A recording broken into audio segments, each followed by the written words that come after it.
Bayern Munchen akan meladeni Paris Saint-Germain atau PSG di leg pertama babak perempat final Liga Champions di Allianz Arena. Sayang, kedua tim sudah bertemu di babak perempat final. Mestinya mereka paling tidak di semifinal atau final, mengulangi partai final UCL pada musim lalu, di mana Munchen menang melawan PSG dengan 1-0. Tapi apa boleh buat, kedua tim sudah harus bertarung hidup mati, salah satu di antaranya harus tersisih.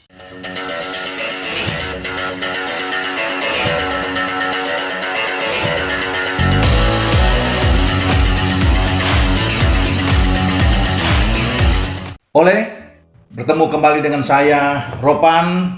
Kita kali ini membahas soal duel seru yang ditunggu-tunggu.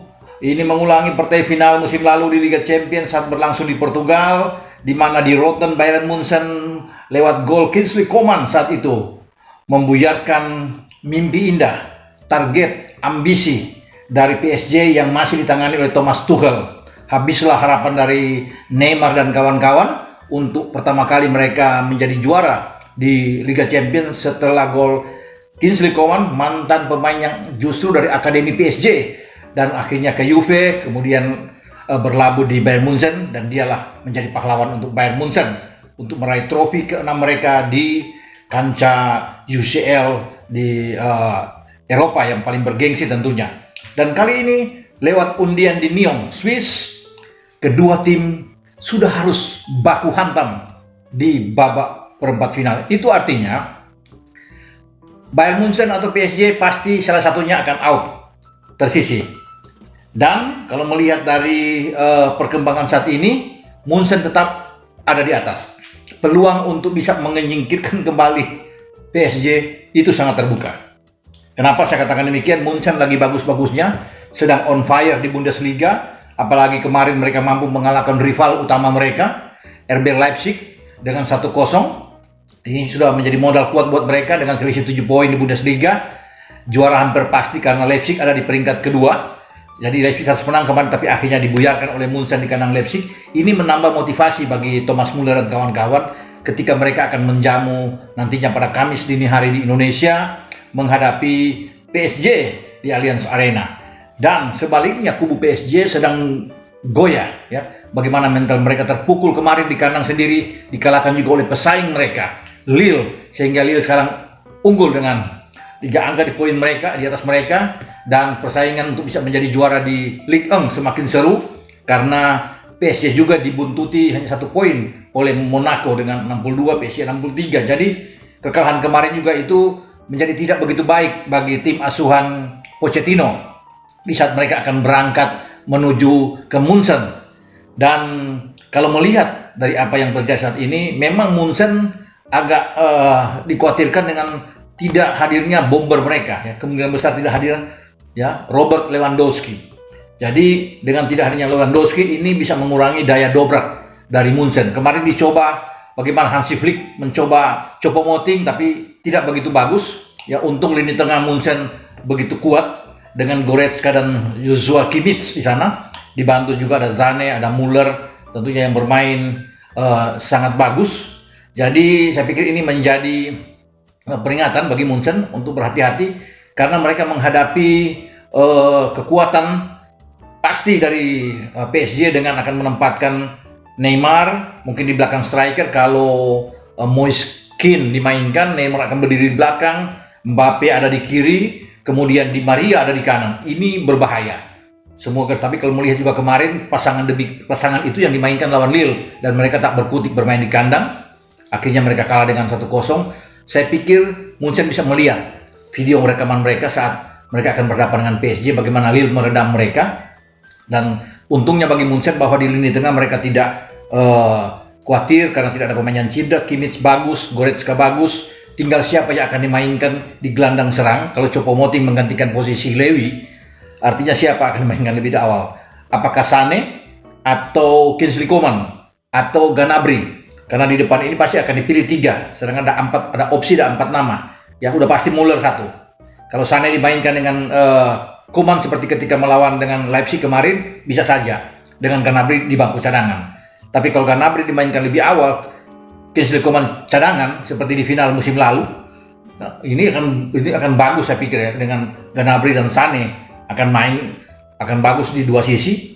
Tapi harus dilihat juga bahwa bagaimana Choupo-Moting ini harus diingat apakah Muller akan menggantikan Choupo-Moting, sehingga Kingsley Coman juga dimainkan dengan Gnabry ditarik bermain agak di belakang Muller. Ini opsi lain tentunya ya kalau dilakukan oleh Hansi Flick, sehingga Sané dimainkan, Kingsley Coman dimainkan, dan Gnabry ini akan jauh lebih bagus kalau melihat dengan pergerakan Choupo-Moting kemarin tidak begitu mendukung menghadapi Leipzig. Tapi kalau memilih opsi dengan Choupo-Moting, satu-satunya striker yang bisa diandalkan, ya Muller yang akan ke belakang, tinggal tergantung Hansi Flick memainkan siapa lebih dulu, Gnabry, Sané dengan Kingsley Coman, Coman dengan Gnabry. Tapi yang pasti dua double pivot mereka, Munchen ini akan tetap dimainkan oleh Goretzka yang membuat 1 gol ke Leipzig kemarin, dan kemudian Joshua Kimmich.